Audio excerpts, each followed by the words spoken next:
Hello there, sword friends. Today I'm going to tell you about this sword right here. It is a $300 Iaito from Cloudhammer Steelworks. Before I get into the review, some quick disclaimers. One, this is a review sample sent to me for free from RVA Katana, their US-based distributor, but I have to send this one back. That's not always the case, though. Sometimes I get to keep them, and if you think that makes me biased, you know at the start. Two, I study Japanese-style swordsmanship. I've done it for a number of years, but I'm not an authority figure. Keep that in mind as you hear my musings and ramblings. Also, this sword in particular is an Iaito, and it's made to do Iaito or kata or practice or swishing it around in the air. The focus of this sword is not on cutting, it's dull, it's not intended to, so do know that that's going to be the purpose of this review. I'm going to show you the build quality, the features, hopefully that's reasonably representative of other things you would see from Cloudhammer Steelworks, but this is a dull blade, and while it is a carbon steel blade and could later be sharpened, the purpose of it is as a training tool, and so I'm going to be kind of particular about all of the little nuances about fit and finish and how it draws and sheaths, and really focused on how does this $300 sword hold up as a training tool? How does it work as a training tool? How does it compare to a $300 sword made in Japan as a training tool? And so some of that is what I'm going to include in this video. You will see a little bit of a cameo from its sharp counterpart made from the same steel. I've tested that one to failure already, and so I can critique a little bit about what it was like to have a dull sword and a sharp sword from the same company that were very, very similar to one another, and some of the nuances there too. So anyway, that's what's in this video. Hopefully you find it interesting. On with the reviewing. All right, so I start with the kasha, the end cap, the pommel right here. First off, the casting quality, the general quality of the fitting is reasonable, I would say, in this price point. It's not super detailed, it could be more so, but I can make out some of the subtle details here. It's a basket weave or a tatami weave, and I can clearly see what it's intended to be, and it doesn't appear muddy or stupid, which is something that I harp on. A lot of times inexpensive swords in the $300 range try to make a very elaborate fitting out of castings that have been used many, many, many times, and it misses the mark almost completely, and this doesn't. I can make out the fitting, I can make out the theme. It could be better, but in this price point I would say it's above average. The color is also a bit on the bright side, so I tend to, when I look at this sword from a distance, my eye is really drawn to the Fuchikasha. It's this kind of bright brass looking color. It's a stylistic choice. I don't necessarily care for it, but I understand that that's a purely subjective thing. In terms of the fit, there are some ledges here, and I can see them, I can notice them. At the same time, in usage, it didn't really come up as an irritation. I did fixate on it a little bit while using it. I could certainly feel it, and I was constantly trying to figure out if is it uncomfortable? Is it going to cut me? Is it going to do something? It didn't. It was overall. It didn't bite in. The ledges are smooth enough where it didn't cause any profound discomfort. But I'm usually using it for an hour or two at a time. I'm not doing thousands of repetitions. Potentially, this little ledge could find its way uncomfortably into some of your soft bits on your hand and cause a little bit of a hot spot. It didn't for me, though. At the same time, it's an area of improvement. The overall build quality, though, seems pretty good. I can say on its alternative counterpart that was sharp that I pushed to destruction. I threw it at a tree. It landed kasha first in one strike, and the kasha bent in. And so I can tell you that they can hold up to a bit of a pounding as well. So it's on there, pretty durable. And I've used this sword, incidentally, over the last few months, and the kasha hasn't loosened. There's been no problems. It's overall held up pretty well. If I move down to the ska, the handle right here, I'll talk first about the Iaito itself. The material is this, I call it leather jacket material. And it's a leather-ish kind of substance that Cloudhammer uses. I don't see it anywhere else, and it is comfortable for use in Iaito. If you're doing kata, if you're training with this as a sword, it's supple, it's comfortable on the hands. I think I like it a little bit more than some of the cheap silk, but I think I'd prefer silk perhaps if it's of a higher quality. This, however, is no slouch. It's a very comfortable material. I happen to like it. It's held up also really well. I've used this again quite a bit over the last few months, and it doesn't really look much different than when John sent it to me. John at RVA Katana. Overall, it's not particularly dirty. It didn't absorb a lot of materials from my hands. It's not worn or frayed, and I'm actually surprised at the resilience of the material.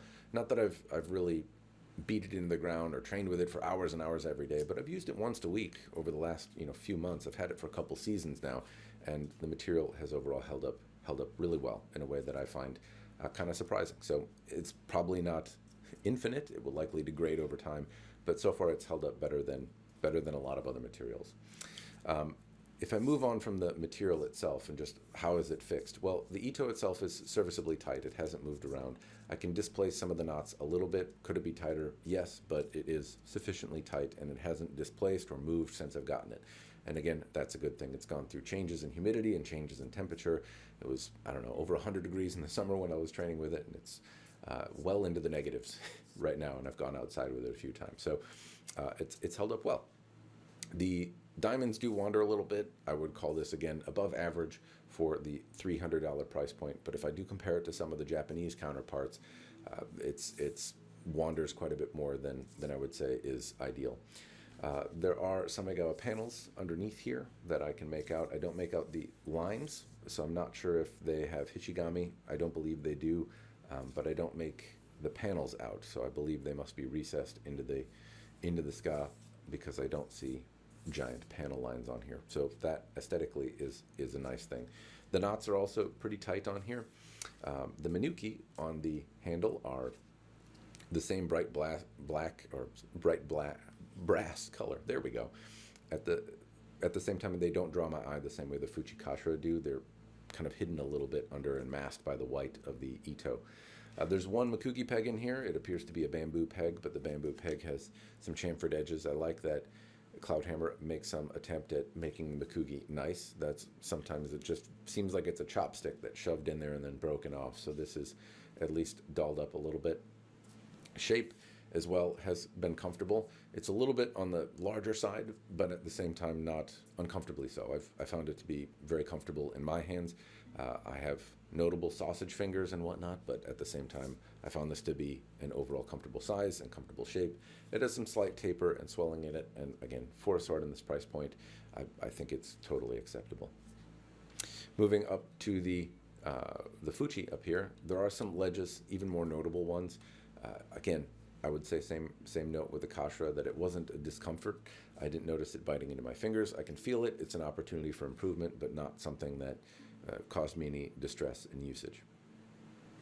The main thing to note about this handle is that if I compare it to a Japanese counterpart, it's not as good. The shaping, the transitions, the diamonds, a $300 Iaito from made in Japan, from like a Minasoka or something like that brand, might not have as elaborate fittings. They might actually look a little bit cheaper, but they tend to fit a little bit better. The shape seems a little bit better for use in Iaito. So this, while good if I compare it to other Shinken carbon steel blades, it's certainly above average in the competition that I see from China in the same price point. It's beat out a little bit by Huawei, by Skydro perhaps. At the same time, it's above the average bell curve. It's above average on the bell curve, I should say. But when I compare it to a $300 Iaito from Japan, it misses a little bit. As a point of reference, here is a $300 Iaito made in Japan from the Minasoka brand. Notice that it doesn't have as elaborate fittings, it doesn't have as nice of Iaito, but the diamonds from the cotton Iaito on the Minasoka brand item are even and consistent. The transitions are near perfect. They don't have any sharp ledges or anything, and the Iaito is tighter. The Saki-haba panels appear nearly the same in terms of function. I would call the Cloudhammer Steelworks shaping a little bit nicer. It has a little bit better swell to it. However, the Japanese-made Iaito has held up for me for a number of years. It's absolutely excellent in terms of use as a training tool. It's very comfortable, and that's the focus on this sword. It has tight Iaito, the shaping is decent, and all the little ledges and hot spots are addressed, which is something that I feel is absent on this. And bearing in mind that this is an Iaito made specifically as a training tool, it's a downside that some of these details are missed when they're present on some of the competition out there.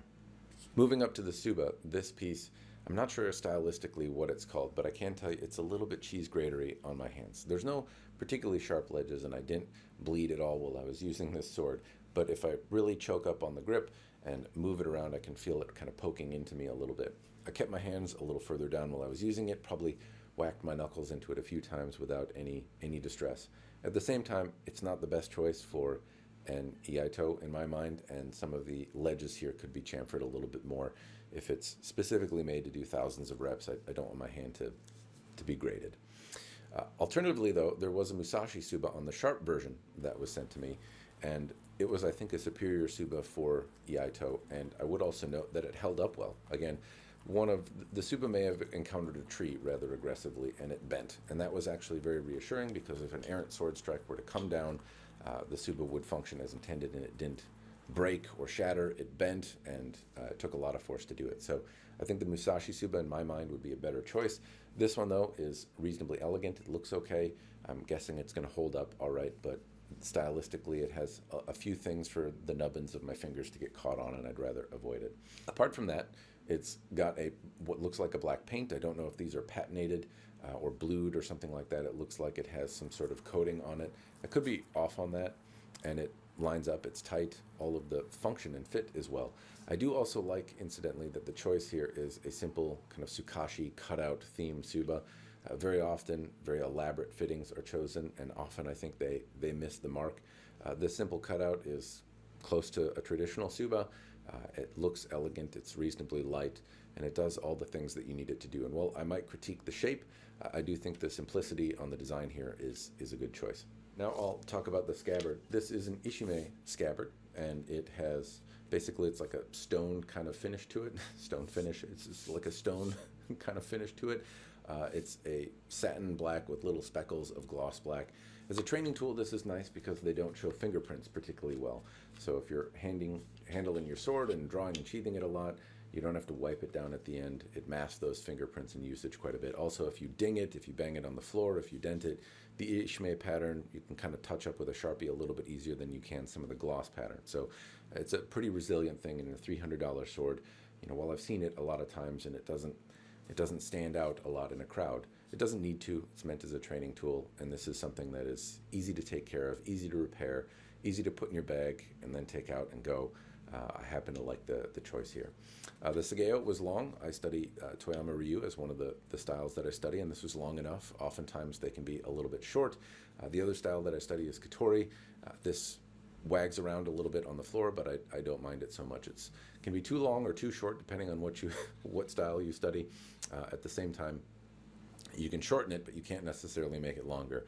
And so I'm glad that it came with a long and reasonably thick Sageo. It's not the best, but at the same time, it's better than what I've seen on a lot of inexpensive Iaito, even the Japanese-made one. The saya doesn't have a particularly traditional finish to it, and if I sheathe the sword, it's not super quiet. It's not the end of the world. You can hear it in the microphone, perhaps.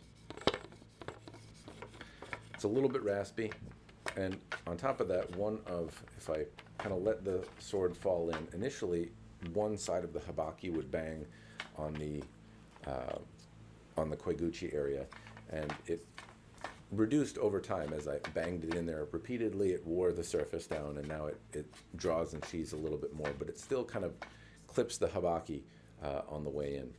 If I sheathe it all the way, no particular rattle. It holds up in there reasonably well, and tension on it was always reasonably good. It's a bit on the tight side, but it's loosened as I've used it, not so much that I've had to shim it or do anything like that. It's still quite tight after months of usage. I would say, though, that the saya misses the mark a little bit. Breaking out the Japanese-made counterpart is a similar, but I would say better experience. The sheath is a little bit quieter most of the time. It's got a little rasp in there too, but this is also a budget option. A superior-made koiguchi, I think the fitting on it is better. Moving it around is just a little easier as well. I would say that the experience of sheathing and drawing is just a little bit more comfortable with the Japanese-made one. I don't notice that the habaki pings on the side at all. It never did. It always fit about right. It glides in a little bit more, not quite like it's on rails, but this is also a budget-conscious option in the Japanese-made Iaito versions. This one came with a gloss scabbard, but it does have some additional koiguchi and koijiri at the end that I believe are made of horn. And the lacquer work on it, while it's gloss, is reasonably well done.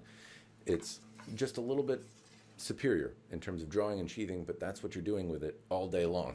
So you want to focus on that experience. And I would say that the Japanese-made equivalent or Japanese-made sword in a similar price point from Minasoka does it just a little bit better. All right, sword friends, now I'm going to talk about the pointy stabby part, and this is where the offering from Cloudhammer starts to stand apart a little bit. This is effectively a steel blade, a carbon steel blade that's the same as the sharp version. It's 51 CRV4, but the edge has been dulled and the tip has been rounded slightly. But effectively, same steel. You could sharpen it and use it as a live blade if you want. but that's not obviously the intended purpose here. But it does have some changes. One, if you want to encounter anything other than air, this is likely going to hold up better to that, meaning that, not that I'd encourage you to do sword-on-sword sparring with it, but if you were going to touch blades at all or touch another object with it, that this is likely going to hold up to that better, though it's not really intended to do that, admittedly. The other bit is weight. So this feels quite a bit more like a sword, and the Musashi sharp version that was sent, basically a 51 CRV4 sharpened blade with a slightly different tsuba, but proportionally about the same size, about the same handle size. I could tell them apart based on the tsuba. This allowed me to train safely, to work on speed, to begin my day practicing with a dull version so I could get some reps in, feel safe, get myself in the zone. Then I could break out the Musashi one and try to exercise some of those techniques with a little bit more caution, given that I was using a razor blade. And the similarity in size, the similarity in weight allowed me to train, and I really enjoyed having a blade that was weighted the same, and it didn't feel like I was switching swords. It felt like I had safe mode and then caution mode, if you will, while I was training. So having a dull blade that's weighted the same as a sword was quite a bit different. Now, that's a pro and a con. If you prefer something light to do lots of repetitions and then breaking out a heavier sword to practice tameshigiri, then that is certainly a viable option, because I could see getting a little bit more tired with this one than the zinc aluminum lighter counterpart. Also, you have to clean this. So zinc aluminum, while it doesn't hold an edge, it's not supposed to, it doesn't require that you clean it after you use it, so you can be on your way and move on without having to oil and clean the blade after every use. So that's another kind of pro for the zinc aluminum one. But anyway, the versatility and the weight here, I think, are a compelling argument that you don't necessarily get in the Japanese-made counterparts. Now, in terms of other fit and finish qualities, well, the blade is reasonably smooth, but I can tell that the habaki was made to have an edge. There's a slight kind of ledge here where it looks like they made a sharp sword, then dulled it. The planes are relatively smooth, with the exception of the bohi.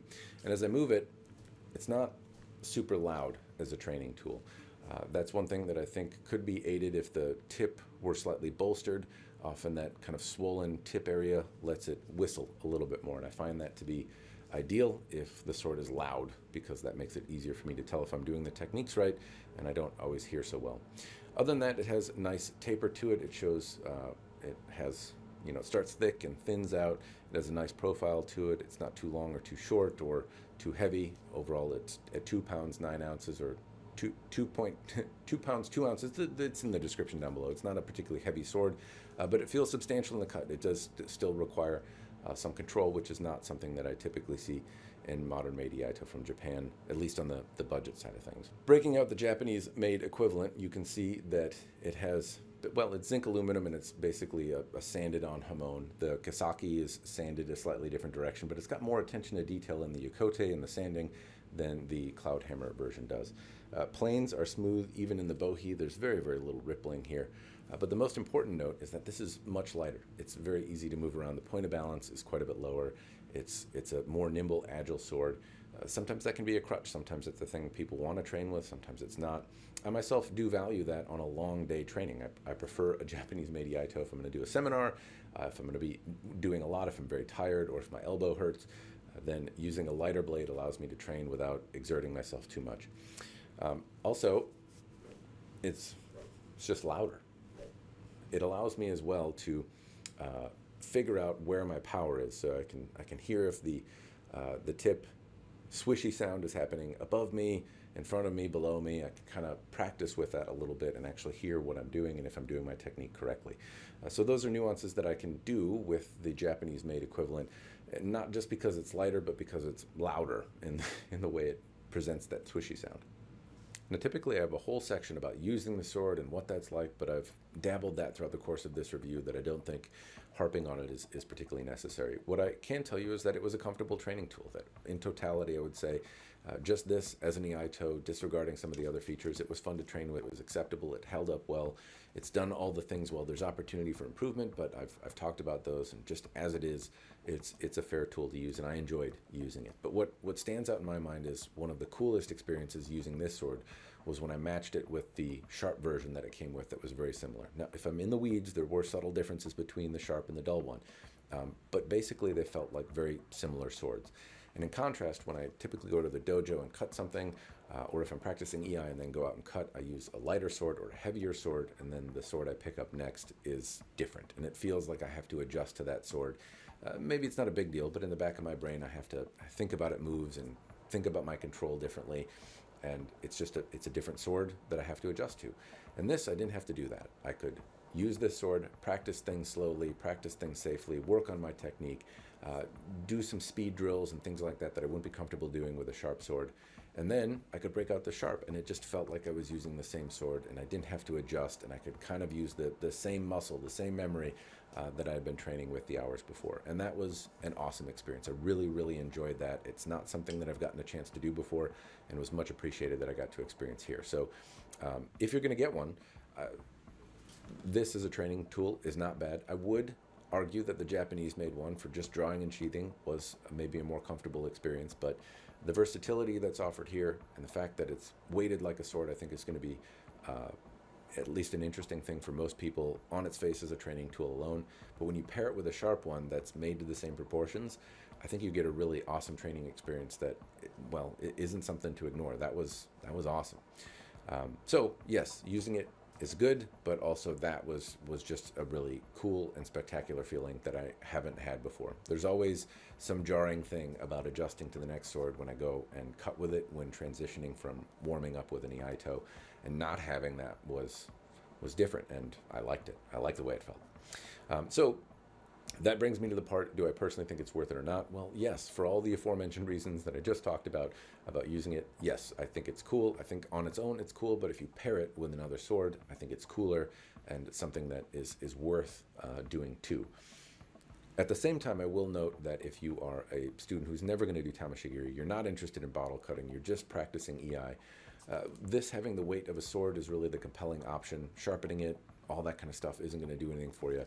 It's a comfortable enough experience to do that. I do like it, though I do think perhaps the options from Huawei might be superior. Some of the little nuances are addressed a little bit more.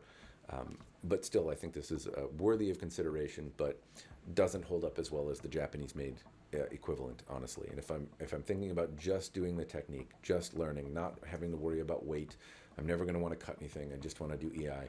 The Japanese-made experience is, I think, a little bit better. So if you're that student that's only doing that and you're not interested in kind of the weight of a sword feeling the same as the sharp, if all that other stuff that I talked about isn't unique or special to you, then I think the Japanese-made $300 sword is a better option. However, if any of that other feature stuff sounded good, then I think this is a more compelling option. It's a little bit more future-proof. It's a little bit more durable if you ever want to touch anything else or practice thrusting. Can be sharpened, and like I said, just the experience of using this dull one safely and then immediately picking up the sharp and feeling like all that practice was with the same sword, that's a pretty cool experience. So yes, I think it's worth it. I think it's even more worth it if you buy another sharp one next to it. Anyway, those are my thoughts. I hope it's been helpful. I want to offer special thanks to Cloudhammer Steelworks and RVA Katana for sending this my way. The follow-up video on the Musashi and breaking it will happen eventually, the sharp version of this sword, which incidentally I can tell you, if you do decide to sharpen this, it holds up reasonably well. I pushed it quite a bit, you might say, and it held an edge well, and it was a good sword steel to do sword-related things with. It had some things, but overall, it was pretty good, and you'll see that video eventually. I'll link it here if I have the forethought to go back and actually put it in. But special thanks to Cloudhammer Steelworks, special thanks to RVA Katana for sending these my way for review. I hope you all enjoyed the video. Cheers, and thanks for watching.